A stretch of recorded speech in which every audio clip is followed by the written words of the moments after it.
പ്രഗത്ഭരായ മാധ്യമ പ്രവർത്തകർ പ്രവർത്തിച്ചു എന്നാണ് ഇപ്പോഴത്തെ അല്ല നേരത്തെയുള്ള റിപ്പോർട്ടർ ചാനൽ. നികേഷ് കുമാർ എന്ന് പറഞ്ഞാൽ വളരെ പ്രഗത്ഭനായ ഒരു മാധ്യമ പ്രവർത്തകനാണ്. പിന്നീട് രാഷ്ട്രീയത്തിൽ ഇറങ്ങിയ ശേഷം ആ നിലവാരത്തെക്കുറിച്ചെല്ലാം പലർക്കും ആശങ്കയുണ്ടായിരുന്നു. ഈ പല പ്രമുഖ മാധ്യമ പ്രവർത്തകരും പറഞ്ഞിട്ടുള്ളത് അവർ ആ റിപ്പോർട്ടർ ചാനലിലെ ആ ജോലി ചെയ്തത് അവർക്ക് ഒരു മുതൽക്കൂട്ടായിരുന്നു എന്ന് തന്നെ പറയാം. പക്ഷെ ഞാൻ കഴിഞ്ഞ ദിവസം ഫേസ്ബുക്കിൽ ചില പോസ്റ്റുകൾ കണ്ടു, അത് ഒരുപാട് ഷെയർ ചെയ്ത് പോകുന്നുണ്ട്. അതായത് റിപ്പോർട്ടർ ചാനലിന്റെ ലൈസൻസിനെ ചൊല്ലി. അപ്പൊ അത് യഥാർത്ഥത്തിൽ ഇപ്പോൾ പ്രവർത്തിക്കുന്ന ആ റിപ്പോർട്ടർ ചാനൽ ലൈസൻസ് ഇല്ല എന്ന് പറഞ്ഞിട്ട് ആരോപിച്ചു കൊണ്ടിട്ടുള്ള ഒരു ഇതാണ്. അർത്ഥസത്യങ്ങളും അത് ഞാൻ ഒന്ന് വായിച്ച് കേൾപ്പിച്ചു തരാം. അർത്ഥസത്യങ്ങളും അസത്യങ്ങളും പ്രചരിപ്പിക്കുക വഴി CPM-ന്റെ പൊളിറ്റിക്കൽ PR പണി ചെയ്ത സ്ഥാപനമാണ് റിപ്പോർട്ടർ ചാനൽ. മുട്ടിൽ മരമുറിയും ചാനൽ ഉടമകളും തമ്മിലുള്ള ബന്ധത്തെ സൂചിപ്പിച്ചുകൊണ്ട് റിപ്പോർട്ടർ ചാനൽ എന്നാണ് പലരും ഈ ചാനലിനെ വിളിക്കുന്നത്. സോഷ്യൽ മീഡിയയിൽ വ്യാപകമായി അങ്ങനെ തന്നെയാണ് വിളിക്കുന്നത്. റിപ്പോർട്ടർ എന്ന ലോഗോയും ഇട്ട് ബ്രോഡ്കാസ്റ്റ് ചെയ്യുന്ന ചാനലിന് സത്യത്തിൽ ഇന്ത്യയിൽ ചാനൽ സംപ്രേഷണത്തിനുള്ള ലൈസൻസ് ഇല്ല എന്നതാണ് വസ്തുത എന്ന്. അതായത് 2010 ജൂലൈ 26-ന് ഇൻകോർപ്പറേറ്റ് ചെയ്ത Indo Asian news channel private limited എന്ന സ്ഥാപനത്തിനാണ് ബ്രോഡ്കാസ്റ്റിംഗ് ലൈസൻസ് ഉള്ളത്. ഇത് MP നികേഷ് കുമാറും ഭാര്യ റാണി നികേഷ് എന്നിവർക്ക് വേണ്ടി അവരാണ് അതിന്റെ കമ്പനി ഡയറക്ടർമാരെന്നാണ് പറയുന്നത്.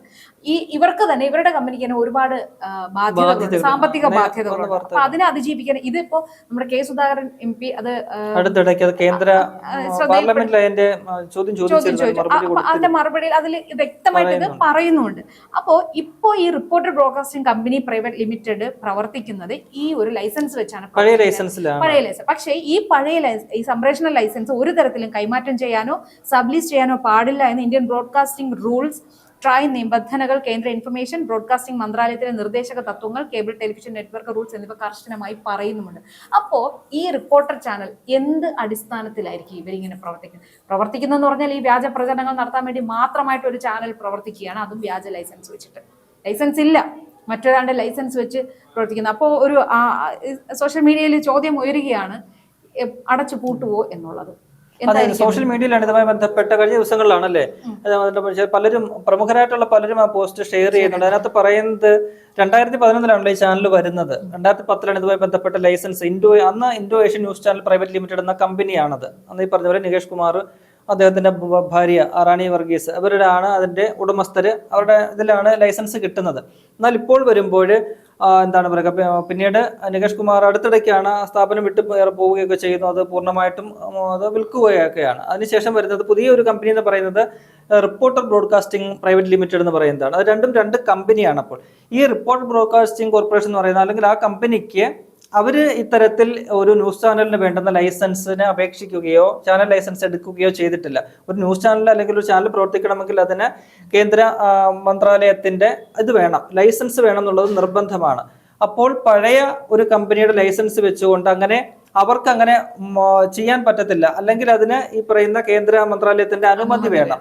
അത്തരത്തിൽ ഏതെങ്കിലും ഒരു അനുമതി ഇവര് രണ്ട് കമ്പനിക്കാരും, ഈ പറയുന്ന ഇൻഡോ ഏഷ്യൻ ന്യൂസ് ചാനൽ എന്ന് പറയുന്ന കമ്പനിയും ഇപ്പോൾ പുതിയ റിപ്പോർട്ടർ ബ്രോഡ്കാസ്റ്റിംഗ് എന്ന് പറയുന്ന കമ്പനിയും അതുമായി ബന്ധപ്പെട്ട് എന്തെങ്കിലും ഒരു അപേക്ഷ കൊടുക്കുകയോ അനുവാദം തേടുകയോ ചെയ്തിട്ടില്ല എന്നാണ് കേന്ദ്രമന്ത്രി തന്നെ മന്ത്രാലയം തന്നെ വ്യക്തമാക്കുന്നത്. അത് വെറുതെ പറഞ്ഞതല്ല. കേരളത്തിൽ നിന്നുള്ള MP, കണ്ണൂരിലെ MP മുൻ KPC അധ്യക്ഷൻ കൂടിയ K. സുധാകരൻ, അദ്ദേഹം ഇതുമായി ബന്ധപ്പെട്ട് കുറെ വിവാദങ്ങൾ നേരത്തെ ഇതുമായി ബന്ധപ്പെട്ട് വന്നിരുന്നു. ഇതിന്റെ ലൈസൻസിന്റെയുമായി ബന്ധപ്പെട്ട് ചില ചോദ്യങ്ങളൊക്കെ ഉയർന്നിരുന്നു, കേരളത്തിൽ തന്നെ ഉയർന്നിരുന്നു. അത് ഈ കോൺഗ്രസുമായിട്ട് ഈ ചാനലിൽ ചില പ്രശ്നങ്ങളൊക്കെ ഉണ്ടായപ്പോഴാണ് ചിലരൊക്കെ തന്നെ ഉന്നയിച്ചത്.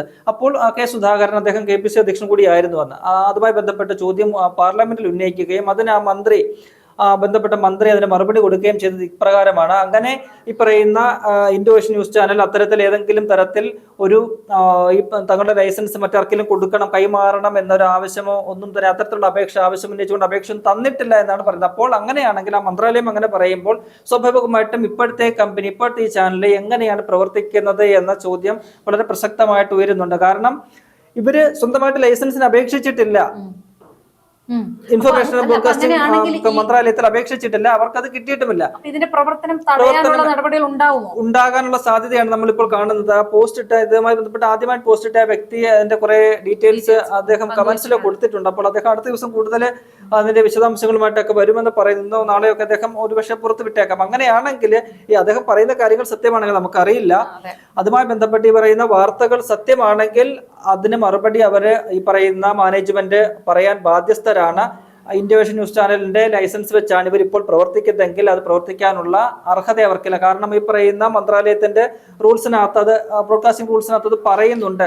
ഒരു ഇതിന്റെ എന്തെങ്കിലും ലൈസൻസ് എന്തെങ്കിലും മറ്റുള്ളവർക്ക് കൈമാറാനോ ഏതെങ്കിലും തരത്തില് ഇത് ചെയ്യാനോ ഉള്ള വകുപ്പില്ല, അങ്ങനെ പ്രവർത്തിക്കാൻ പറ്റത്തില്ല, അത് നിയമവിരുദ്ധമാണ് എന്ന് പറയുന്നുണ്ട്. അപ്പൊ ഒരു കാര്യം കൂടെ, ഇപ്പൊ ഈ കെ സുധാകരൻ MP-യുടെ ഈ ഇടപെടൽ അത് ഈ കോൺഗ്രസിനോട് ഒരു പക വെക്കാൻ ഈ റിപ്പോർട്ടർ ചാനലിന് കാരണമായിട്ടുണ്ടാവും? അത് പ്രകടമായിട്ട് നമുക്ക് അറിയാലോ, കോൺഗ്രസ് വിരുദ്ധതയാണ് ആ റിപ്പോർട്ടർ ചാനൽ ഇപ്പോ വമിച്ചുകൊണ്ടിരിക്കുന്നത്. അപ്പൊ അത് ഈ ഒരു കാരണം കൂടെ ഉണ്ടാവും. സ്വാഭാവികമായിട്ടും അതും വരാം. ഇത് പരസ്പരം ഇവർ തമ്മിൽ ഏറ്റുമുട്ടിക്കൊണ്ട് പോകുന്ന ഒരു കാലഘട്ടമാണല്ലോ നമ്മൾ കഴിഞ്ഞ കുറെ കാലമായിട്ട് നോക്കുകയാണെങ്കിൽ. അങ്ങനെ അദ്ദേഹം KPC അധ്യക്ഷനായിട്ടിരുന്ന സമയത്താണ് നമുക്കറിയാം വളരെ രീതിയിൽ പാർട്ടിയുടെ ഒരു ഇത് എന്താ പറയുക, ആത്മവിശ്വാസവും ഒക്കെ തന്നെ അതെ ഗർജിക്കുന്ന സിംഹം തന്നെയായിരുന്നു അദ്ദേഹം. ആത്മാഭിമാനം ഉയർത്തിപ്പിടിക്കുന്ന ഒരു നേതാവായിട്ടാണ് അദ്ദേഹത്തെ അണികളൊക്കെ തന്നെ വിലയിരുത്തുന്നത്. അതുകൊണ്ട് തന്നെ പാർട്ടിയുമായിട്ട് ഇങ്ങനെ ഒരു സംഭവം ഉണ്ടായപ്പോഴാണ് അദ്ദേഹം ഇത്തരത്തിലൊരു ചോദ്യം അവിടെ ഉന്നയിക്കുന്നത്. ഇപ്പൊ ചാനലിന് എങ്ങനെയാണ് നിലനിൽക്കാൻ കഴിയുന്നത്? കാരണം ഇതുമായി ബന്ധപ്പെട്ട രേഖകളൊക്കെ അദ്ദേഹത്തിന്റെ കയ്യിലുണ്ട്. അദ്ദേഹം ഒരു MP ആണല്ലോ, കണ്ണൂരിൽ നിന്നുള്ള MP കൂടിയാണ് അദ്ദേഹം. അപ്പോൾ ഇതിനുള്ള മറുപടി വരുമ്പോൾ സ്വാഭാവികമായിട്ടും അദ്ദേഹം അതിന്റെ കാര്യങ്ങളൊക്കെ പുറത്തുവിട്ടപ്പോൾ അതുമായി ബന്ധപ്പെട്ട ചില ഒരു പക അദ്ദേഹത്തോട് ഉണ്ടാകാനുള്ള സാധ്യതയുണ്ട്. അദ്ദേഹത്തോട് എന്നതിലുപരി അത് കോൺഗ്രസിനോട് KPC അധ്യക്ഷനാണല്ലോ അദ്ദേഹം. സ്വാഭാവികമായിട്ടും അദ്ദേഹത്തോട് വ്യക്തിപരമായിട്ട് പക വരില്ല. അതിനൊപ്പം കോൺഗ്രസ് എന്ന പാർട്ടിയോടുള്ള ഒരു റിവെഞ്ച് അവർക്ക് ഉണ്ടാകാനുള്ള സാധ്യതയുണ്ട്. അതിന്റെ ഒരു കാര്യങ്ങളാണ് നമ്മൾ കണ്ടുകൊണ്ടിരിക്കുന്നത്. നിരന്തരം പാർട്ടി വിരുദ്ധ ആക്രമിച്ചുകൊണ്ടിരിക്കുന്ന ഒരു കാര്യമാണ്. സാധാരണ ഒരു മാധ്യമം പ്രവർത്തിക്കേണ്ടത് ഒരു പ്രതിപക്ഷ ധർമ്മമാണ് നിർവഹിക്കേണ്ടത്. മാധ്യമങ്ങളെല്ലാം തന്നെ, കേരളത്തിലെ മാത്രമല്ല കേട്ടോ, ഇന്ത്യയിലെയും ഏത് രാജ്യത്തെയും ആണെങ്കിലും മാധ്യമങ്ങളുടെ ധർമ്മം എന്ന് പറയുന്നത് ഒരു പ്രതിപക്ഷ പ്രവർത്തനമാണ്. എല്ലാവർക്കും ബാധകമാണ് അത്. ഏത് രാജ്യത്ത് നോക്കി കഴിഞ്ഞാലും ചില രാജ്യങ്ങളൊക്കെ നമുക്കറിയാമല്ലോ, സർക്കാരിനെ അവദാനങ്ങൾ വാഴ്ത്തി പാടാൻ വേണ്ടി മാത്രം പ്രവർത്തിക്കുന്ന ചില മാധ്യമങ്ങളുള്ള രാജ്യങ്ങൾ തന്നെ ഉണ്ട്. പക്ഷെ ഇന്ത്യയിൽ അങ്ങനെ അല്ലായിരുന്നല്ലോ നമ്മൾ നേരത്തെയൊക്കെ. ഇപ്പോഴാണ് അതിനൊക്കെ മാറ്റം വരുന്നത്. ഒരു ജനാധിപത്യ രാജ്യമായ ഇന്ത്യയിൽ എന്നും സർക്കാരിനെ നമുക്കറിയാം, മുൻപുള്ള കോൺഗ്രസ് സർക്കാരിനെയൊക്കെ ഏതൊക്കെ തരത്തിൽ വിമർശിച്ചിട്ടുണ്ട്. കാർട്ടൂണുകളിലൂടെ വിമർശിച്ചിട്ടുണ്ട്. നമ്മുടെ ജവഹർലാൽ നെഹ്റുവിനൊക്കെ പഴയ കാലത്തെ ശങ്കറിനെ പോലെയുള്ള കാർട്ടൂണിസ്റ്റുകളൊക്കെ ഏത് തരത്തിൽ വിമർശിക്കുന്നു. ജവഹർലാൽ നെഹ്റു അതിനെ പല രീതിയിൽ ആസ്വദിക്കുകയും അദ്ദേഹത്തെ അത് പ്രോത്സാഹിപ്പിക്കുകയും ചെയ്തിട്ടുണ്ട്. ഒരു കാർട്ടൂൺ ദിവസം വന്നില്ലെങ്കിൽ അദ്ദേഹം ചോദിക്കാറുണ്ടെന്നാണ് പറഞ്ഞിരിക്കുന്നത്, എന്താണ് ഇന്ന് എന്നെ കുറിച്ചൊന്നും കാർട്ടൂൺ ചെയ്യുന്നില്ലേ എന്ന് ചോദിക്കാറുണ്ട്. അന്നത്തെ കാലമാണ് നീ ഏത് ചാനലാന്ന് ചോദ്യം ചോദിച്ചുകൊണ്ടാണ് അവർക്കെതിരെ ആക്രമണം അഴിച്ചുവിടുക. ഇപ്പൊ എളുപ്പമാണല്ലോ ആക്രമണം അഴിച്ചുവിടാൻ. സൈബർ ഇടത്തിൽ കുറെ ആരെങ്കിലും തീ കൊളുത്തിയാൽ മതി, പിന്നീട് അതങ്ങ് ഏറ്റുപിടിച്ചോൾ. അപ്പോൾ ഞാൻ പറഞ്ഞു വന്നത്, ഈ പ്രതിപക്ഷ ധർമ്മം നിർവഹിക്കേണ്ട മാധ്യമങ്ങൾ, പ്രത്യേകിച്ചും കേരളത്തില്, അതെന്നും എല്ലാ കാലത്തും ഇപ്പൊ കോൺഗ്രസ് ഭരിക്കുന്ന സമയത്ത് പ്രതിപക്ഷ ധർമ്മമേ മാധ്യമങ്ങൾ ചെയ്യാറുള്ളൂ, അല്ലേ? നമ്മൾ നേരത്തെ കണ്ടിട്ടുള്ളതാണ്. ആ ഒരു കേരളത്തിലാണ് ഇന്ന് മാധ്യമങ്ങളെയൊക്കെ നോക്കിക്കഴിഞ്ഞാൽ വളരെ തുച്ഛമായ 1-2 മാധ്യമങ്ങൾ മാത്രമേ ഉള്ളൂ ആ രീതിയിൽ സർക്കാരിന്റെ വീഴ്ചകളൊക്കെ തന്നെ തുറന്നു കാട്ടുന്നത്. അതാണ് തുറന്നു കാട്ടേണ്ടത്, അല്ലെ? സർക്കാരിനെ അപദാനം പാടിക്കൊണ്ടിരുന്നിട്ട് ഒരു കാര്യമല്ല. സർക്കാരിന് ഒരു വീഴ്ച വന്നാല് അത് ചൂണ്ടിക്കാണിക്കണം, സർക്കാരിനെ തിരുത്തണം. അതുപോലെ തന്നെ ജനാധിപത്യത്തിന്റെ നാലാം തൂണ് മാധ്യമങ്ങളെ വിളിക്കുന്നതുണ്ട്. അത് പ്രതിപക്ഷത്തെയും വേണം കേട്ടോ. പ്രതിപക്ഷ ധർമ്മം എന്ന് പറയുന്നത് പ്രതിപക്ഷത്ത് ഇരിക്കുന്ന പാർട്ടിക്കൊപ്പം നിൽക്കുക എന്നുള്ളതല്ല ഞാൻ ഉദ്ദേശിച്ചത്. പ്രതിപക്ഷ ധർമ്മമാണ്. അതായത് ഏതൊരു വ്യക്തി ഭരണത്തിനെതിരായിട്ടുള്ളതായാലും മറ്റൊരു കക്ഷിക്കെതിരായിട്ടുള്ളതാണെങ്കിലും കാര്യങ്ങൾ അത് തുറന്നു പറയാനുള്ള ആർജവം ഉണ്ടാകണം. അല്ലാതെ ഭരണകക്ഷിയുടെ ഒരു കുഴലൂത്തായിട്ട് മാറുന്ന മാധ്യമങ്ങൾ അത് ജനാധിപത്യ സമൂഹത്തിന് ചേർന്നതല്ല.